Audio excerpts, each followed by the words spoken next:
untuk menafsirkan Al-Quran ya, surat Al-Mujadalah ayat 11 ya, semuanya ayat Al-Quran itu jangan sembarangan, nggak boleh sembarangan seperti yang dilakukan oleh Panji Gumilang itu.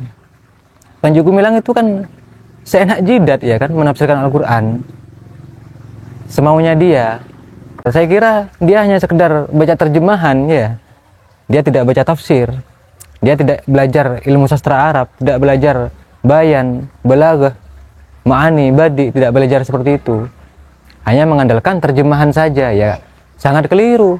Jika penafsiran Al-Qur'annya keliru, maka muara hukum fikihnya juga ikut keliru, seperti yang dilakukan oleh Panji Gumilang, diterapkan ke sholat ya kan, padahal Al-Mujadalah ayat 11 ini bukan untuk sholat tapi untuk majelis begitu. Anak kecil paham di sini karena sudah ada kalimat fil majalisi, bukan fis sholati ya. Ya ayyuhalladzina amanu idza qila lakum tafassahu fil majalisi fafsahu yafsahillahu lakum wa idza qila ansuzu fansuzu yarfa'illahu alladzina amanu minkum walladzina utul ilma darajah wallahu bima ta'maluna khabir. Jadi ini ayat Al-Qur'an yang disalahartikan oleh Panji Gumilang, disalah terapkan oleh Panji Gumilang, tidak berlandasan kepada sepakat ulama, tidak membaca tafsir ya, tidak tahu asbabun nuzul, tidak tahu apa itu sastranya seperti apa, tidak tahu kandungan daripada ayat ini. Karena setidaknya untuk memahami Al-Quran itu, yang pertama adalah asbabun nuzul, sebab-sebab turunnya ayat. Ayat ini turun karena sebab apa begitu kan? Baru kemudian kita bisa tahu dalam penerapan ayat ini, bisa tahu maksud daripada ayat ini begitu. Yang pertama tentang asbabun nuzul, yang kedua adalah tentang sastra. Karena dalam Al-Quran, redaksi Al-Quran, dalam diksi-diksi Al-Quran itu mengandung makna-makna tersendiri, tidak bisa diterjemahkan secara langsung, butuh penafsiran, butuh ilmu sastra di sini. Yang mana di sana dalam ilmu balaghah ya, setidaknya ada bayan, ada ma'ani, ada badi. Jadi ini harus tahu, ini yang kedua. Yang ketiga adalah tentang kandungan ayat itu. Kandungannya seperti apa secara keseluruhan, kesimpulannya seperti apa begitu. Jadi kalau untuk ilmu sastranya saya tidak akan bahas, saya cuma akan membahas tentang asbabun nuzul dan juga kandungan ayat Al-Mujadalah ayat 11 ini. Berdasarkan riwayat para sahabat bahwa sebelum ayat ini turun, Nabi pada waktu itu berkumpul dengan sahabat dalam satu majelis ya. Karena memang menjadi kebiasaan Nabi pada waktu itu sering berkumpul dengan sahabat dalam masjid, dalam ya di luar masjid begitu, untuk membahas tentang strategi perang mungkin, atau membahas tentang seputar Islam, seputar perkembangan Islam, dan tentang seputar ilmu dan lain sebagainya. Pada waktu itu di dalam majelis itu berkumpullah Nabi ya dengan sahabat, kondisinya sangat padat, sangat berdesak-desak, sangat penuh, karena memang Nabi berada dalam tempat yang sempit.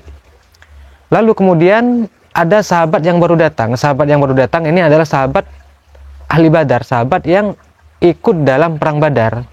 Nah, karena ada sahabat yang baru datang dan sahabat ahli Badar ini tidak menemukan tempat duduk karena memang berdesak-desak ya kondisinya, sehingga Nabi memerintahkan sahabat yang lain untuk berdiri. Dan sahabat yang diperintahkan untuk berdiri ini menampakkan raut wajah yang tidak enak, seakan-akan tidak terima karena disuruh berdiri oleh Nabi. Dan ada sahabat yang lain yang menjadi provokator dengan mengatakan bahwa Nabi tidak adil, karena Nabi lebih mengutamakan orang yang telat datang daripada orang yang lebih dulu datang begitu. Sehingga cukup ya, suasana cukup kacau lah begitu ya. Sehingga ketika sudah suasana itu terjadi, suasana kurang enak itu terjadi, turunlah ayat ini begitu. Turunlah ayat 11 surat Al-Mujadalah, yang mana di sana dikatakan bahwa ya ayyuhalladzina amanu, wahai orang-orang yang beriman, idza qila lakum tafassahu fil majalisi, jika kalian diminta untuk berlapang-lapang dalam majelis. Yang dimaksud berlapang-lapang di sini itu ada dua penafsiran ya. Yang dimaksud berlapang-lapang yang pertama adalah berlapang hati, berlapang dada, atau bersifat menerima, atau bersifat legowo karena sudah diperintahkan berdiri begitu. Makna dari tafassahu yang kedua adalah melapangkan tempat duduk gitu. Agar apa? Agar sahabat yang baru datang bisa dapat menemukan tempat duduk begitu.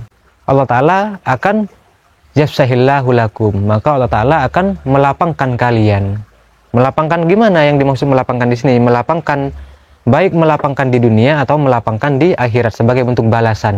Wa idza qila ansuzu fansuzu, jika diperintahkan untuk berdiri maka berdirilah. Sahabat ahli Badar ini memang diutamakan oleh Nabi.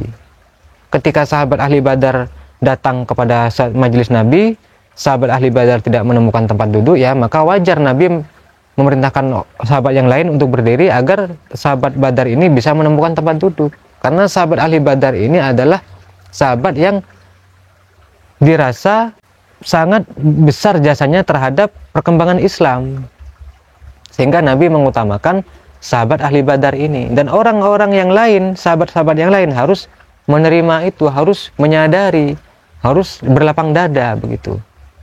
Ini asbabun nuzulnya.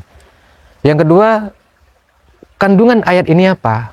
Kandungan daripada surat Al-Mujadalah ayat 11 ini dari redaksi ya ayyuhalladzina amanu idza qila lakum tafassahu fil majalisi fafsahu yafsahillahu lakum wa idza qila ansuzu fansuzu.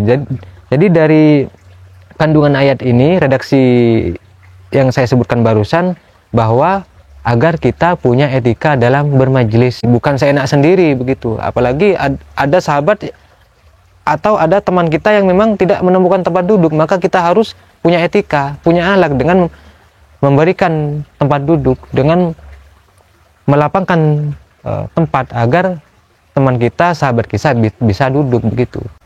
Lalu kemudian dalam ayat ini terdapat redaksi yarfa'illahu alladzina amanu minkum walladzina utul ilma darajah. Allah Ta'ala akan mengangkat derajat orang-orang yang beriman dan orang-orang yang memiliki ilmu.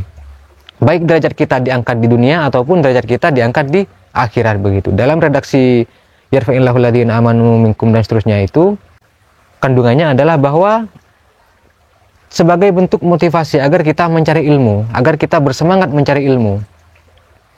Karena ketika kita punya ilmu, otomatis kita bisa punya etika dalam bermajlis, kita bisa punya etika dalam segala hal.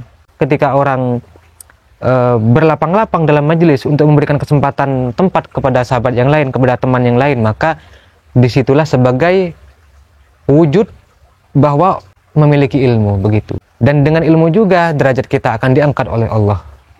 Baik derajat kita akan diangkat di dunia maupun derajat kita diangkat di akhirat. Wallahu a'lam bishawab. Jadi ini makna daripada surat Al-Mujadalah ayat 11. Kan sudah jelas di sini fil majalisi, ya. Bahkan dalam tafsirnya itu dijelaskan majlisin Nabi awiz dzikri, dalam majelis Nabi atau majelis zikir, bukan dalam sholat, ya kan, bukan fi sholatil jamaah seperti yang diterapkan oleh Panji Gumilang itu, atau bukan dalam fi sholatil aid, bukan dalam sholat Idul Fitri, bukan, dalam majelis.